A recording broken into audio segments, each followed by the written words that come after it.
Did you know that this year, Captain Marvel 2, a.k.a. The Marvels, actually comes out? And we have not seen anything for this movie. We have a plot summary. That's it. There's been nothing for this movie marketing-wise. You would think we'd see a teaser, something for this movie. The first one made $1 billion, apparently, allegedly. But this one, nothing. We haven't seen shit for it. It's really, really strange why we haven't seen anything for this movie yet. But here we are. And I think this movie is going to have a problem. Now, the shills over at Screen Rant have put this out. The Marvels is set up to avoid repeating one Captain Marvel problem. You know what that is? That she had no personality at all in that movie. She had to be propped up by Samuel L. Jackson. And also have that character ruined so that they could prop her up. So she's going to share this movie with Miss Marvel and Monica Rambeau, who I think they're calling Photon. I think that's going to be her MCU name. Or are they going to go with Spectrum? I'm not sure what they're going to do with her.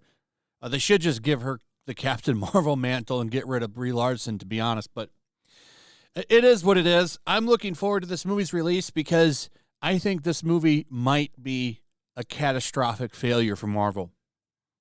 Like I've said before, you can't sandwich it between two Avengers movies this time. But we'll see. It could end up making a ton of money just because it's Marvel.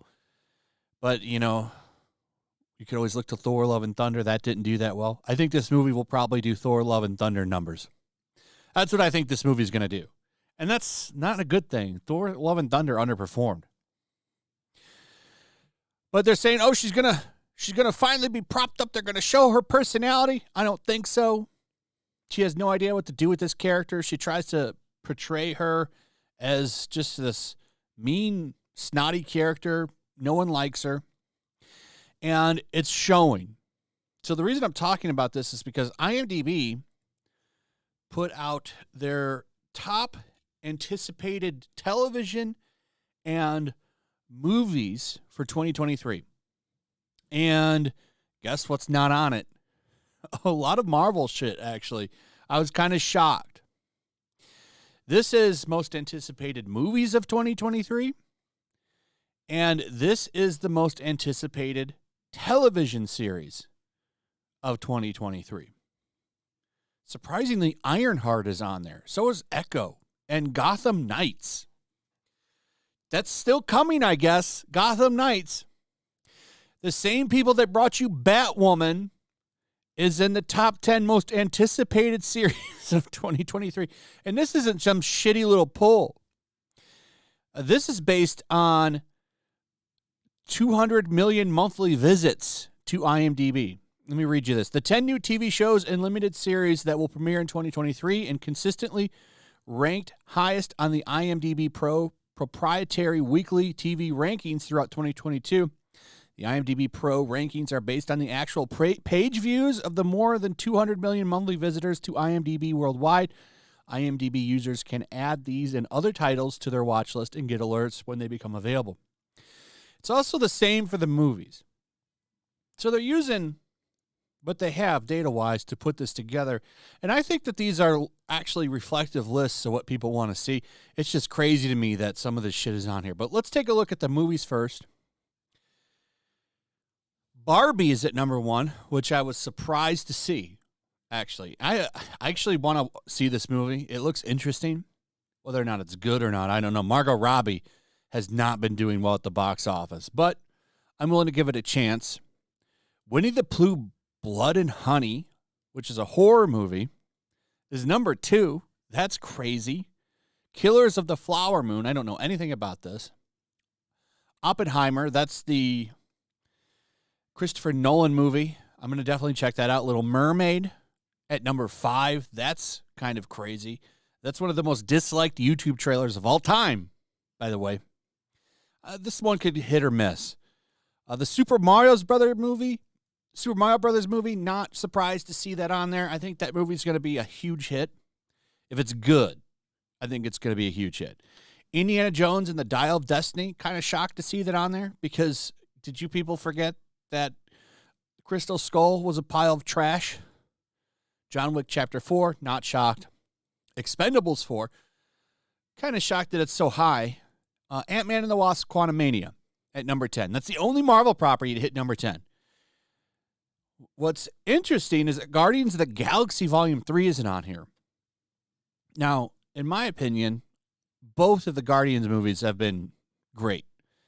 You would think that the third one would have a little bit more faith. I think that movie's going to do just fine, but I'm shocked that it's not on this list.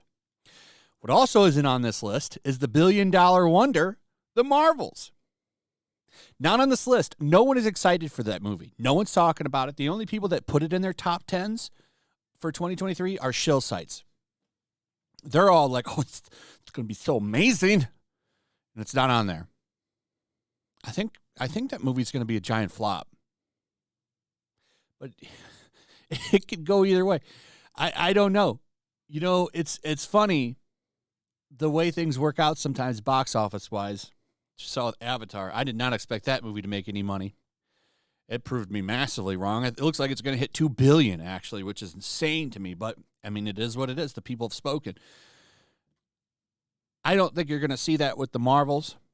There just seems to be nothing hype-wise for it. We haven't seen any trailers. It's like Disney knows its shit, and they're trying to figure out the best way to make that look good.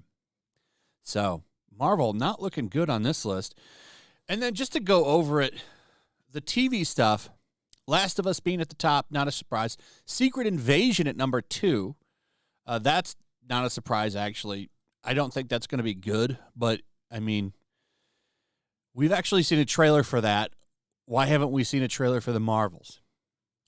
The Fall of the House of Usher, I don't know anything about that. Love and Death, don't know anything about that. But Ahsoka at number 5, not a surprise. Masters of Air, don't know anything about it. Ironheart and Echo and Gotham Knights are shockers. Who the hell is excited about Echo? I guess a lot of people. Gotham Knights being on there, shame on you for not remembering Batwoman. Remember, the entire Batwoman team got moved to this show. So they failed upwards to another show. This show is going to be hot trash. This is going to be one of the worst shows of all time. And you have the Continental. Ironheart, too. That being at number 7 is kind of crazy. Like, Ironheart, who cares about Ironheart? But I guess people do. So that's where we're at. Marvel's still doing okay, doing well on the TV list. Confusingly, Guardians of the Galaxy not on here. But the Marvels, nowhere near the top 10. And that's not a 200 million visit. So that says a lot to me. And it's not just there. They took it from, here's Business Wire. I think this is where they got this from. And you can see the lists are over there on this website, businesswire.com. So, what do you think the Marvels is going to do? What are your box office predictions? Let me know what you think the movie will pull in the comments. Also, if you would please throw a like up, share the video, subscribe, hit that notification bell. Check out my Rumble and Locals, and I'll see you on the next one. Peace. Make sure to check out my Locals. There's a link in the description. It's a fun community that I'm trying to build over here. If you don't want to support me on YouTube, you can come over here. None of that money goes to YouTube. You also can just come over here for free. But if you are a supporter over here, I do plan on doing an extra live stream once a month and throwing links to the supporters so you can actually come on and have a supporter live stream with me. Also, it's a good place to catch all of my content. You don't have to worry about notifications like YouTube. They'll definitely work over here. So come check out my Locals.